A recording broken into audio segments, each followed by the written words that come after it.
Iepriekšējā sasaukuma pēdējos 2 gadus Ķekavas novada domes koalīcijā bija 10 deputāti. Šo vēlēšanu uzvarētājiem jaunajai konservatīvajai partijai izdevies panākt vienošanos ar 12 deputātiem no 6 partijām. Ja runājam par tiem, kas ir palikuši ārpusē, pirmām kārtām tātad līdzšinējā pieredze, otrām kārtām, ja tā var teikt, redzējums par nākotnes darbību un arī ambīcijas par amatiem. Partijas līderis iecerējis, ka šajā sasaukumā opozīcijas vietu ieņems ārpus koalīcijas sadarbības partneri un kopīgiem spēkiem izdosies radīt pozitīvu darbu plūsmu un mainīt arī politisko kultūru domē.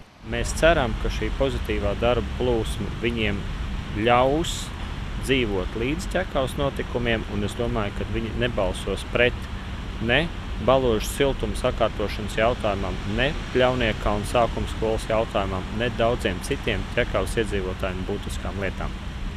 Jāpiebilst, ka politiskā partija Reģiona alianse, kas sevi pozicionē kā novadas vienojošu spēku, Ķekavā sašķēlās jau pirms atkārtotajām vēlēšanām 785. iecirknī. No šī saraksta 2 ievēlētie deputāti turpmāk atradīsies katrs savā ierakuma pusē. Līdzinējais priekšsēdētājs Andris Damlits opozīcijā, bet Arnolds Keisters, kurš uz Reģiona alianses no Saskaņas pārnācis vien šajā gadā, pozīcijā. Es, principā, vienmēr esmu centies darīt un balsot un pēc sirdsapziņas, un kā es arī saprotu, bet ir ceļš pēdējā laikā, pēdējā gadā vai pēdējos gados, kad es zinām mērā, man bija tāda, atkarība to, kad es strādāju pašvaldības uzņēmumā, kapitāla sabiedrībā. Es esmu drošāk, un es tagad, protams, pieņemt lēmumu tā, kā es saprotu.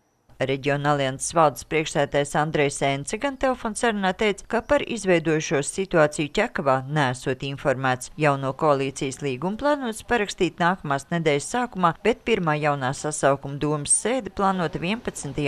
augustā. Līdz tam arī būšot izdiskutēts, kurš no 3 jaunās konservatīvās partijas līderiem tikšot virzīts priekšsēdētāja amatam.